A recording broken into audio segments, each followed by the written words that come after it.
Hello everyone, I am C S Pinky Agarwal. जैसे कि मैंने अपने लास्ट वीडियो में बोला था कि मैं एक वीडियो लेकर आऊँगी जहाँ पे मैं आपको टाइम बताऊँगी किस अकॉर्डिंग आपको अपनी प्रिपरेशन स्टार्ट करनी है अब जून के लिए। ठीक है, तो टाइम ना वेस्ट करते हुए जल्दी जल्दी आपको बताती हूँ कि सबसे पहले मैं हर एक ग्रुप के हिसाब से बताऊँगी। सबसे पहले मैं बताती हूँ सी एस एग्जीक्यूटिव मॉड्यूल 1 के लिए, ग्रुप 1 के लिए, जहाँ पे आपके 4 सब्जेक्ट हैं: J I L, company law, S B E C, corporate accounting and financial management. ये आपके 4 सब्जेक्ट हैं और चारों सब्जेक्ट के अकॉर्डिंग में मैंने देखा है कि अप्रॉक्स जो है 20 के आसपास के आपके चैप्टर्स है। 18, 19, 20 इसके आसपास ही अप्रॉक्स आपके चैप्टर्स हैं। ठीक है, आप सबको पता है और मैं आपको बता भी देती हूँ कि सबसे हार्ड जो पेपर होता है वो चारों में, वो सबसे ज़्यादा जो हार्ड हमारा जो सब्जेक्ट है वो है कंपनी लॉ, क्योंकि कंपनी लॉ केस बेस होता है और हमारा बेस ही कंपनी लॉ का है, तो इसलिए सबसे ज़्यादा जो टेक्निकल और जो क्वेश्चंस पूछे जाते हैं वो कंपनी लॉ में ही पूछे जाते हैं। इसलिए आपका सबसे अच्छी जो कमांड होनी चाहिए वो सबसे पहले आपके कंपनी लॉ में होनी चाहिए, क्योंकि एसबीईसी कंपनी लॉ से रिलेटेड ही आ जाता है, मतलब लगभग लगभग ऐसा आ जाता है। जीआईजेल आपको बहुत ज़्यादा हार्ड नहीं पड़ता है क्योंकि उसके कुछ क्वेश्चंस डायरेक्ट भी आ जाते हैं, वो पढ़ने में भी काफ़ी इंटरेस्टिंग होता है। और बात करते हैं corporate accounting and financial management, वो फॉर्मूला बेस्ड होता है, प्रैक्टिकल पेपर है, इसलिए भी वो स्कोरिंग होता है। तो इसलिए आपको जो सबसे ज़्यादा मेहनत करनी है वो कंपनी लॉ पे करनी है। ठीक है, अब हम दो तरीके के बच्चों की बात करते हैं। सबसे पहले जो बच्चों ने रिकॉर्डिंग क्लासेस ली है उनको तो पूरा दिन है पढ़ने के लिए। सबसे पहले मैं उनके लिए बताती हूँ उनको किस हिसाब से तैयारी करनी है। और कुछ बच्चे होते हैं जो लाइव क्लासेस लेते हैं, वो टीचर पर डिपेंड करता है कि कितने टाइम पे खत्म हो रहा है, वो थोड़ा टाइम टेकन होता है खत्म होने में, क्योंकि वो टीचर जब खत्म करेगा वो तभी तक वो अपनी क्लासेस खत्म कर पाएंगे।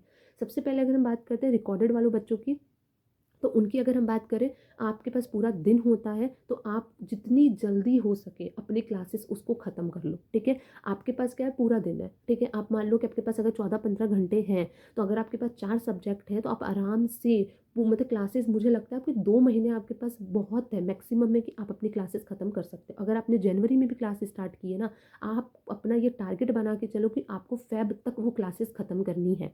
किसी भी तरह कोई रिवीजन नहीं, मैं रिवीजन की बात ही नहीं कर रही हूँ, आपको सिर्फ पहले क्लासेस खत्म करनी है। ठीक है, रिवीजन की हम बाद में बात करेंगे, पहले आपके पास टारगेट यही होना चाहिए कि आप फेब तक अपनी क्लासेस ख़त्म कर लो। अगर आपने फेब तक अपनी क्लासेस ख़त्म कर ली, आपके पास बहुत अच्छा टाइम हो जाएगा। लाइव बच्चों के कंपैरिजन में आपके पास मार्च, अप्रैल और मई 3 महीने का पूरा टाइम होगा अपना रिवीजन। और मैं हमेशा कहती हूँ रिवीजन और राइटिंग प्रैक्टिस ये सबसे ज़्यादा इंपॉर्टेंट होती है किसी भी C A C S C M A exam के लिए, और हमारे सी एस के लिए तो और भी ज़्यादा, क्योंकि हमारा थ्योरी पेपर आता है।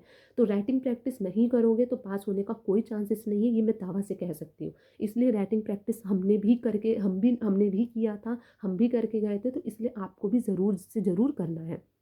तो अगर हम बात करते हैं, अगर आपने फैब तक अपनी क्लासेस खत्म कर ली, कर नहीं ली, करनी ही है, देन उसके बाद मार्च, अप्रैल और मई आपके पास पूरा टाइम है। अब सब्जेक्ट वाइज उस टाइम को डिवाइड करो। ठीक है, ऑब्वियस बात है पहली बार रिवाइज करोगे तो आपको थोड़ा सा ज़्यादा टाइम लगेगा।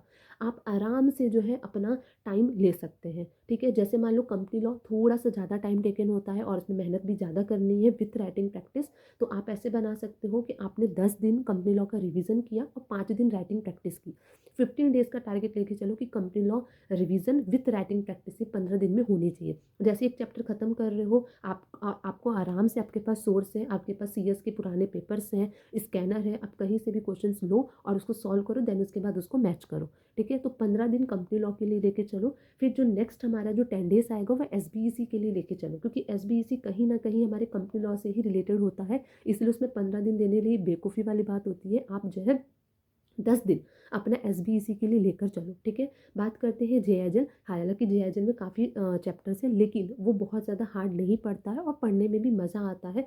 तो मुझे लगता है कि चलिए ठीक है, एक बार पहली बार रिवीजन की बात है तो 10 दिन जे आई एल में भी हम दे सकते हैं। ठीक है, तो ये 25 दिन हो गया, 10 दिन ये हो गया। ठीक है, हमारे पास 35 दिन हो गए। देन उसके बाद 10 डेज और आप जो है अपने कॉर्पोरेट अकाउंटिंग फाइनेंशियल मैनेजमेंट, ठीक है, क्योंकि वो सबसे लास्ट में पढ़ना, सीक्वेंस यही रखना पढ़ने का। क्योंकि क्या होता है कि फॉर्मूलाज आपको जल्द, आप एक बार पढ़ भी लोगे ना तो लास्ट में आप फॉर्मूलाज भूल जाओगे, इसलिए फॉर्मूला वाले जो पेपर होते हैं वो सबसे लास्ट में पढ़ना। Company law, S B E C, J I L and then उसके बाद जो है आप अपना फाइनेंशियल वाला सब्जेक्ट पढ़ना। ठीक है, तो इस तरह से 15 दिन कंपनी लॉ को, 10-10 दिन तीनों जो है सब्जेक्ट को देना। इस तरीके से आपके 45 दिन आपके पास जो है हो जाते हैं। ठीक है, फिर उसके बाद आपके पास क्या पड़ा, सेकेंड मंथ में 15 दिन और थर्ड मंथ में पूरा 1 मंथ आपके पास पूरा टाइम है। ठीक है, अगर आपने ये 45 दिन में ये कर लिया, आपके पास इनफ टाइम है, आपको शिकायत होनी नहीं चाहिए कि मेरे पास नहीं हुआ है, ये है वो है, नहीं।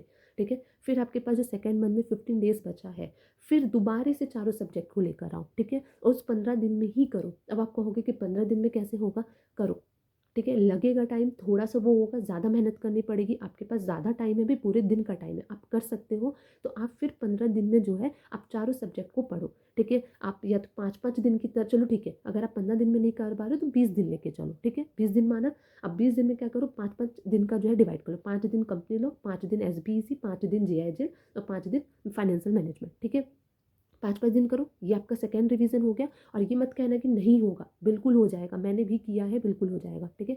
20 दिन आपका सेकेंड रिवीजन हो गया। देन उसके बाद फिर आपके पास बचा 25 दिन जो आपके एग्जाम के टारगेट के लिए है। तो ये आपका थर्ड रिवीजन आ जाएगा। आप खुद अगर आपने 3 बार अच्छी तरीके से रिवीजन कर लिया, ये आपके लिए इनफ है एग्जाम को पास करने के लिए, पूरी मेहनत से अगर कर लिया। 25 दिन है। अब 25 दिन में आपकी मर्जी है, 5-5 दिन ले सकते हो, ठीक है, चारों सब्जेक्ट के लिए। और जो 5 दिन एक्स्ट्रा है वो आप अपना एक एक दिन और जो है ऐड कर सकते हो। 5 दिन की जगह 6-6 दिन आप ले लो चारों सब्जेक्ट के लिए, ठीक है। या फिर आपको लगता है किसी पेपर में आपको ज़्यादा प्रॉब्लम आ रही है, उसके लिए जो थोड़ा ज़्यादा टाइम ले लो, बाकी के लिए 5-5 दिन रख लो। वो आपके ऊपर डिपेंड करता है, वो 25 दिन को आप कैसे डिवाइड करोगे एग्जाम से पहले। तो ये अगर आप टारगेट रखोगे ना, मुझे लगता है 3 बार रिवीजन आपके लिए बहुत अच्छे से सॉर्टेड हो जाएगा। और अगर आपने मन लगा के किया तो आप एग्जाम क्लियर कर सकते हो। बट हाँ, राइटिंग प्रैक्टिस ज़रूर करना, वो सबसे ज़्यादा इंपॉर्टेंट है। ये तो हो गई रिकॉर्डेड वाले बच्चों की बात। अगर हम बात करते हैं लाइव वाले बच्चों की बात, तो मुझे लगता है अप्रॉक्स 3 महीना हो जाता है कि अगर आपके टीचर्स को क्लासेस ख़त्म करने में, ठीक है। तो अगर हम बात करते हैं हाँ लाइव वाले क्लासेस वाले बच्चों की, तो आपका नॉर्मली मार्च तक जो है आपका एग्ज़ाम ख़त्म होगा। सॉरी, पेपर जो है आपके जो क्लासेस है वो मार्च तक ख़त्म होंगे। तो अगर मार्च तक अपने टीचर ने ख़त्म करवा दिया तो आपके पास 2 महीना इनफ है, ठीक है। अब आप कहोगे हमें तो फिर लॉस हो गया, नहीं लॉस नहीं हुआ। अगर आपके पास लाइव क्लासेस चल रही हैं तो वो आपके पूरे दिन तो चलेगी नहीं। नॉर्मली जो सर का जो टाइमिंग होता है वो नॉर्मली सुबह 10 या 11 बजे से शाम के 5 या 6 बजे तक ही चलेगा, पूरे दिन तो चलेगा नहीं। तो आप ऐसा करो कि आपकी जब क्लासेस मान लो 10 से मान लो शाम के 6 बजे तक चल रही है, तो आप मॉर्निंग में उठो, थ्योरी पेपर मॉर्निंग में लो और प्रैक्टिकल पेपर जो है शाम को लो। तो इस तरीके से करो। जैसे मॉर्निंग में उठा तो पहले कंपनी लॉ का सब्जेक्ट उठाया, पहले हर 2 घंटा आपने मॉर्निंग में दिया, 2 से 3 घंटा दिया। तो पहले आप 1 हफ्ता कंपनी लॉ का रिवीजन करो, हर दिन मॉर्निंग में उठ के फिर क्लासेस करो। देन फिर शाम को जो है फाइनेंशियल मैनेजमेंट कॉर्पोरेट अकाउंटिंग का जो पेपर है आपका प्रैक्टिकली, क्योंकि शाम को इंसान थोड़ा टायर्ड हो जाएगा, तो फॉर्मूलाज देखो, प्रैक्टिस करो, क्योंकि जितना ज़्यादा आप क्वेश्चन को जो है सॉल्व करोगे उतना ज़्यादा आपको आएगा।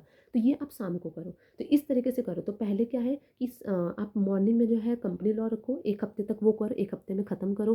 फिर आप कॉर्पोरेट अकाउंटिंग आपका साथ साथ में शाम को चल रहा है, फिर जैसे कंपनी लॉ का हो गया देन उसके बाद SBEC करो मॉर्निंग में, और फिर शाम को अगर कॉर्पोरेट अकाउंटिंग होगी तो फाइनेंशियल मैनेजमेंट शाम को करने लग जाओ।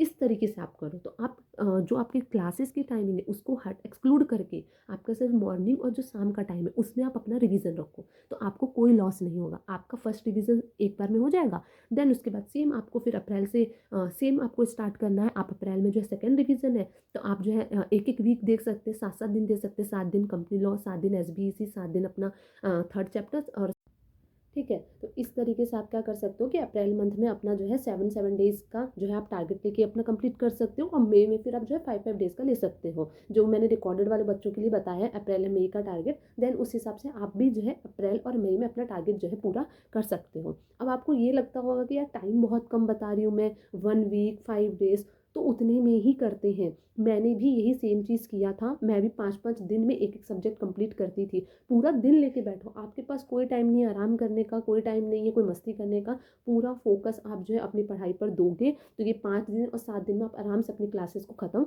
कर सकते हो।